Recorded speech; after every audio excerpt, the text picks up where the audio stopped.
Safe journey home. I look forward to receiving the trophy in Abuja, President Tinubu tells WAFCON champions as Nigerians continue to celebrate Super Falcons' WAFCON win.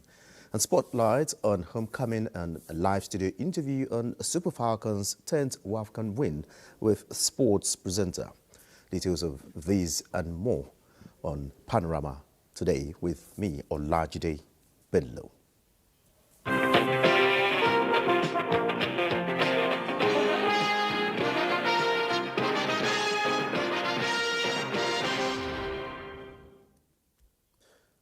They left quietly, but they will return with pomp and pageantry. This is the story of Nigeria's Super Falcons, who, against all odds, stand the host, Morocco, in the final of the 2024 Women's African Cup of Nations, WAFCON.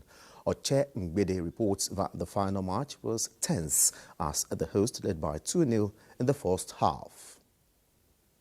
Summer of 2024, Morocco became the battleground. But for the Nigerian Super Falcons, it was more than a tournament. It was a mission to reclaim their throne, to show Africa that queens don't fade, they rise again. From the very first whistle, the Falcons made their intention clear, dominating Tunisia 3-0 in the opener, then sealing progression with a hard-fought win over Botswana. When it mattered most, they saw higher. A 5-0 demolition of Zambia in the quarterfinal was a warning shot to the rest of the continent. In the semi-final, they clashed with old rivals, South Africa. The Falcons stood tall, stayed sharp, and booked their place in the final with nerves of steel and hearts of champions. The final against host Morocco was a test of spirit. 2 goals down at halftime, the Falcons roared back, with Okoronkwo, Ijamulisi, and Echigene rewriting the script. Okoronkwo against Mrichi. Okoronkwo sends her the wrong way. Nigeria right back in it. With an opportunity for her second. Squares the ball. Nigeria are right back in it. Foot floated up. Running onto it. They've got a third.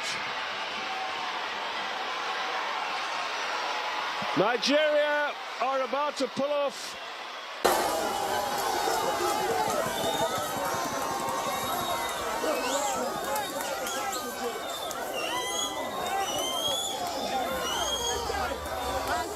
Against the odds, they conquered. Against the noise, they rose. And for the 10th time, Nigeria stood top in African women's football, a gesture the President Bola Tinubu and the First Lady Oluremi Tinubu, who both watched the game, described as a victory for Nigeria. Thank you, sir. I'm very, very proud of you. The entire nation is proud of you. Thank you, sir. You lifted our spirit.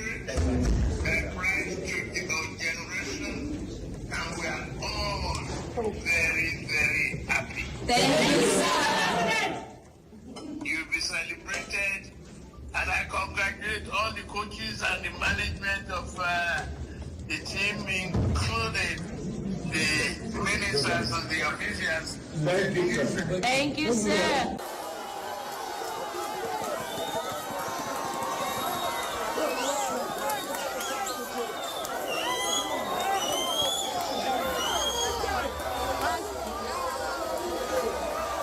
It is therefore football fans' opinion that the Super Falcons did not just win the 2024 WAFCON. They reminded Africa why Nigeria remains the heartbeat of the beautiful game. In Abuja, Oche Ngbede, NTA News. And joining us live for an analysis of Nigeria's performance at the 2024 Women African Cup of Nations is sports presenter and freelancer Itaro Jimmy. You're welcome to Panorama. Thank you for having me. It's a pleasure to be here. All right, Itaro, the Super Falcons have once again proven their dominance in African women's football. Yeah. What do you think was different or special about the 2024 squad? I would say the experience, the injection of the younger player, the set of players that came in, and the determination. I mean, this squad actually lost out in the last edition. The Super Falcons lost out in the last edition in the semi-finals. They were actually knocked out by these same Moroccans in the semi-finals. They played a 1-1 draw, went into penalties, and of course, Morocco won that and then progressed to the final, while the Super Falcons played Zambia in the third place encounter. And of course, they finished fourth in the last edition. And going into this very edition, they knew what was at stake. They knew that they had to redeem themselves. They knew what they wanted, and that was to get the 10th title. Don't forget, it was Mission X before they even, went into Morocco. Mission X it was, and it was very, very, very successful. That was one of the things they had in mind. They wanted to, make sure that they put out a statement and to make sure that Africa remembers the reason why they are called the Super Falcons and the 9-time champions. It's not a fluke for them to have won it 9 times and now they are the 10-time champions. It shows that truly they are indeed the Super Falcons. All right, many doubted the team after their World Cup exit, yet they bounced back impressively. What does this say about the team's mentality and the role of coaching? It shows that they are quite determined, they are courageous, they are resilient. They have what we call the Niger spirit. Very, very, very, Nigerians, we have that resilient spirit. We don't give up, we fight, we push until there is no way. And the way the Super Falcons came back in that game tells you of a true Nigerian spirit. They never say die spirit. Even the young players that, came onto the team for the very first time, could attest to this. They had the opportunity. They had everything on the table. And they just said, you know what, until the 90th minute. Rasheedat Ajibade, the captain, when they came out in the 45th, in the second 45 minutes, told them, we still have 45 minutes to play. If you still have 45 minutes to play, it means you have everything. 45 minutes is a long time. And they showed us that really they had the determination, and that's what pushed them through.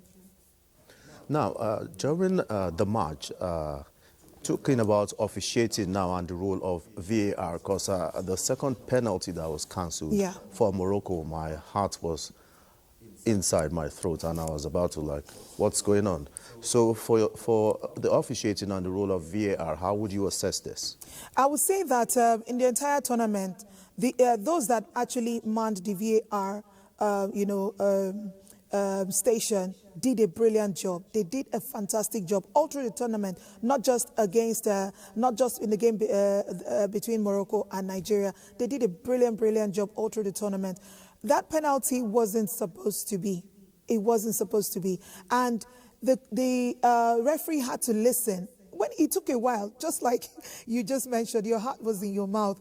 Everybody, stood still and they kept shouting. It wasn't a penalty. It was ball to head. It wasn't intentional. And you could see that, I love the fact that the referee, went back to listen or probably cross-check with the VAR officials and eventually found out that it wasn't a penalty at all.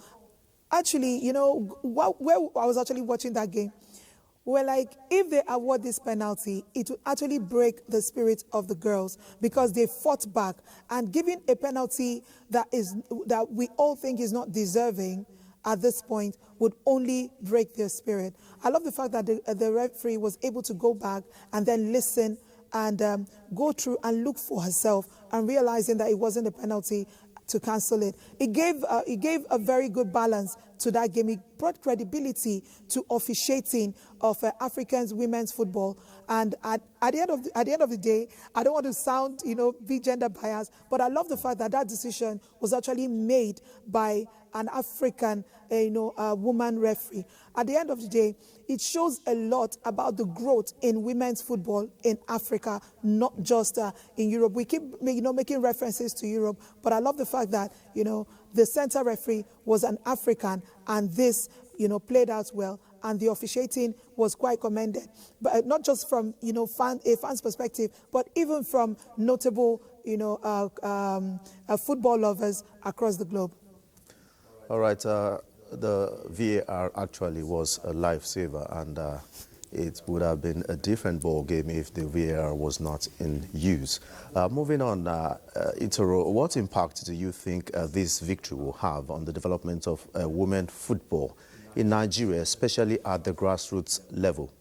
Honestly, it will have a great impact. This is the time for, bodies. I will go first and foremost to brands, to come into the football space. I know when we talk about sport, we keep saying, oh, football is the only export. When we talk about sports in Nigeria, we say football is the only export we have.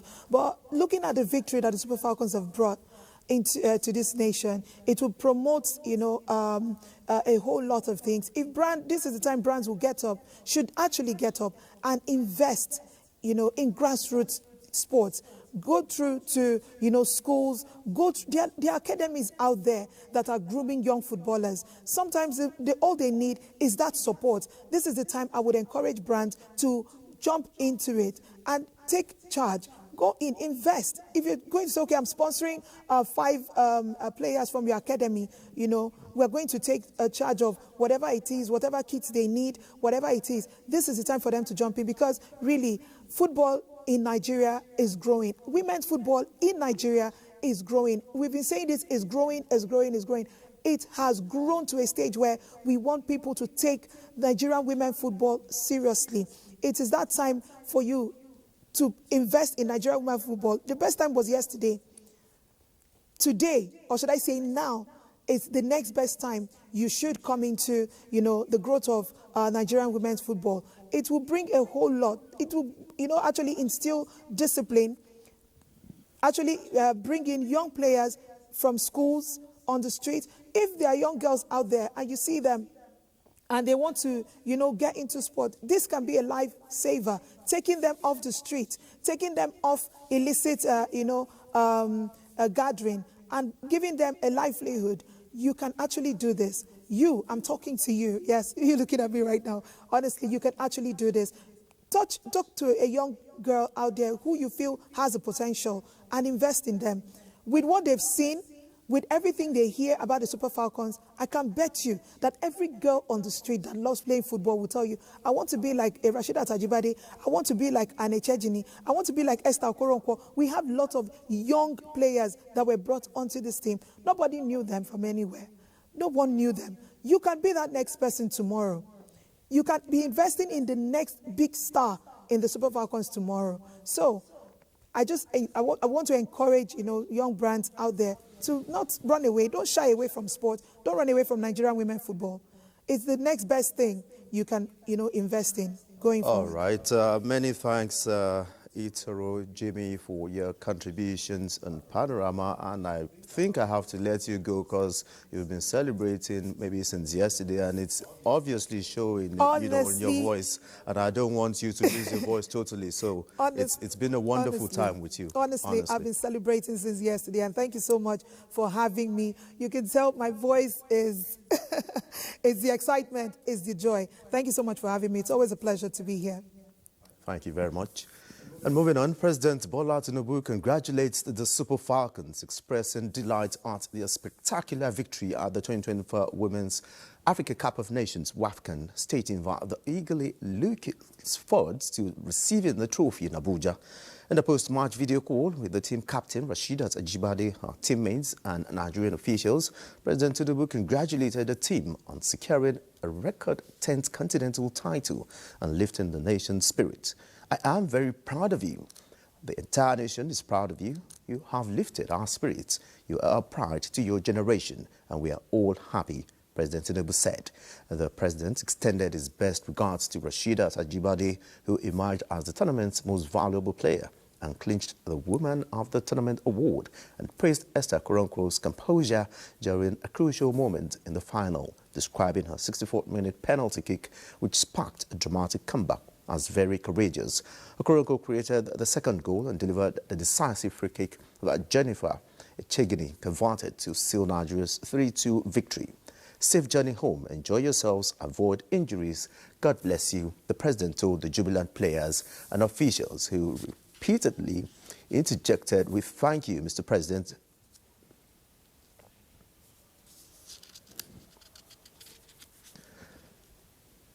And the president of the Senate, Godswill Akpabio, has congratulated the Super Falcons for winning the Women African Cup of Nations WAFCON for a historic 10th time after a thrilling 2-3 comeback against host Morocco. In a statement, Akpabio says he is proud of the Super Falcons, commending their team spirit, resilience and unwavering commitment to excellence. He described the thrilling comeback against Morocco as reminiscent of the Saudi 88 Diamond Miracle and the Dream Team's triumph at the Atlanta 96 Olympics. This victory, he adds, will forever be etched in the annals of African football history. Akpabio also rejoices with President Bola Tinubu on this noble achievement and all Nigerians over the joyous occurrence. And First Lady Oluremi Tinubu has applauded the Super Falcons of Nigeria for winning its 10th Women African Cup of Nations following a landmark victory over tournament host Morocco. In her congratulatory message to the African champions, the First Lady praises the resounding 3-2 victory, noting that their accomplishment goes beyond the trophy but serves as testament to the team's hard work, consistency and indomitable Nigerian spirit. While thanking God for the sweet victory, she says the Super Falcons have once again lifted the pride of our dear nation and cemented its place as queens of African football. Thanking them on behalf of Nigerian women and the entire nation, the First Lady assures members of the team that they have written their names in gold and inspired millions across the continent. You're watching Panorama on the network service of the NTA. Panorama will continue in Benin with Obey after this commercial break. Do stay with us. The government of Nigeria warns vandals of national assets, electricity transmission towers, cables and other facilities to desist from this act of sabotage. Vandalism is a serious crime punishable under the law. Vandalizing electrical equipment will affect millions of Nigerians, including your loved ones. Remember that national assets belong to all of us, hence the need to protect them. Report all cases of suspicious movement around electrical facilities to security agencies. When you see something, say something. This message is from the Federal Ministry of Information and National Orientation in collaboration with the National Counter-Terrorism Center, NCTC, Office of the National Security Advisor.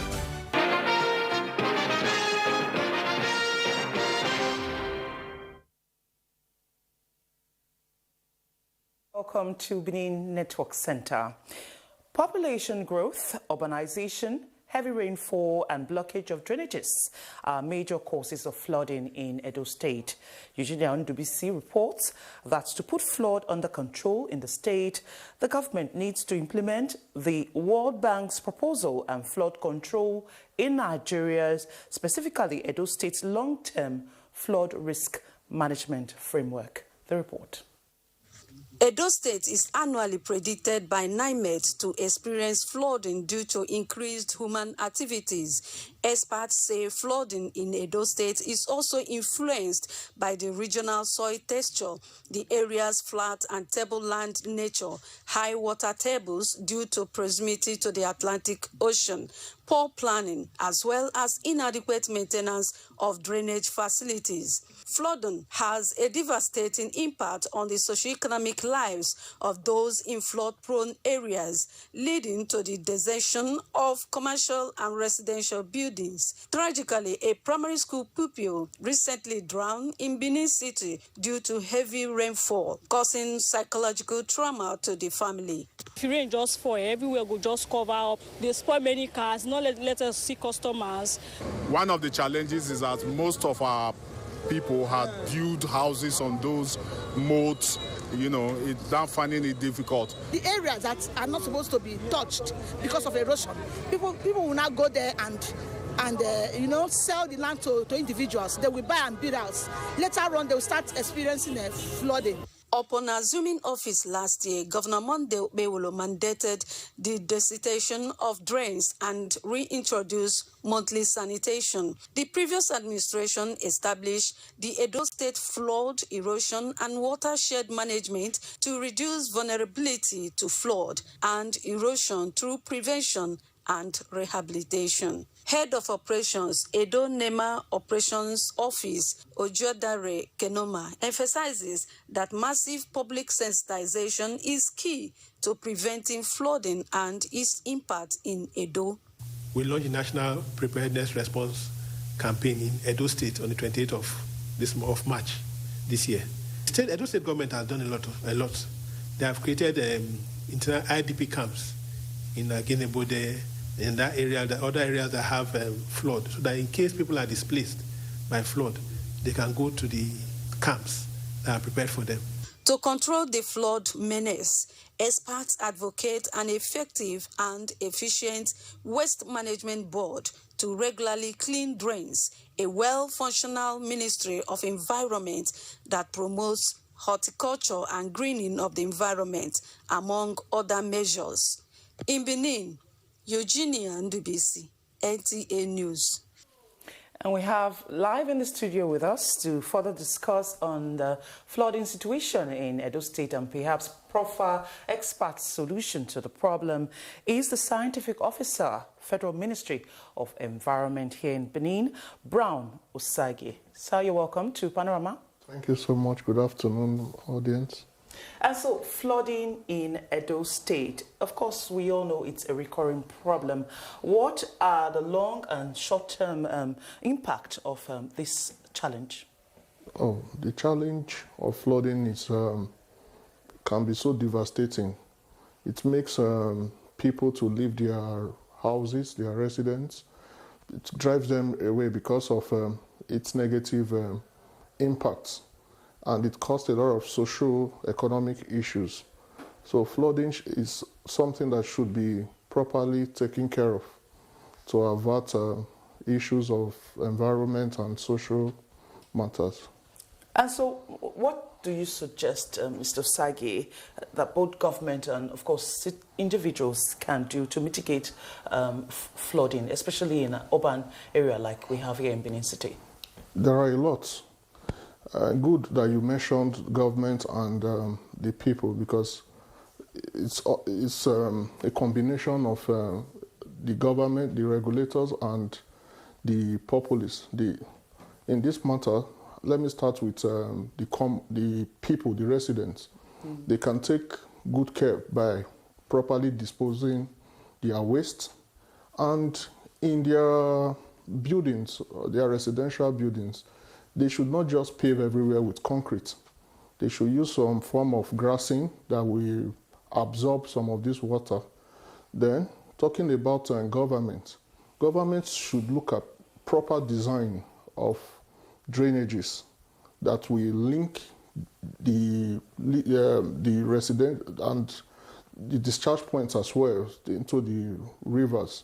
And looking at waste management boards, as in this case, Edo State Waste Management Board, they should be on the accredited contractor's neck to properly evacuate this waste, because many a times these waste find themselves back to the drains. Yes. And from time to time, desilting should be encouraged, should be practiced, not even encouraged. Should be a thing it should be done religiously. Because once the drains are filtered and filled, it reduces the capacity of these drains to evacuate stormwater. And so, lastly, there are some who believe that carrying out civil action against perpetrators of anything that can cause it. For instance, I've seen a situation where people who sell along the road, especially this is corn season, dump the waste of corn into the drainages. Civil action, do you believe, in your own opinion, that it can help to, deter these people? Yeah, I believe, but before that is done, advocacy should be carried out. Because many of these people, they don't even know what the effects of their actions. So advocacy should be carried out before civil actions.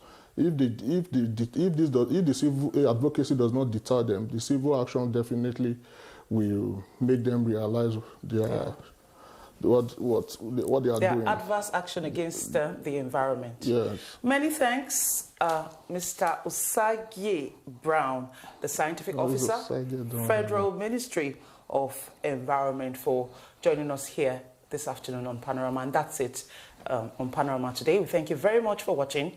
Stay with us. Continue to stay with the NTA. Thank you.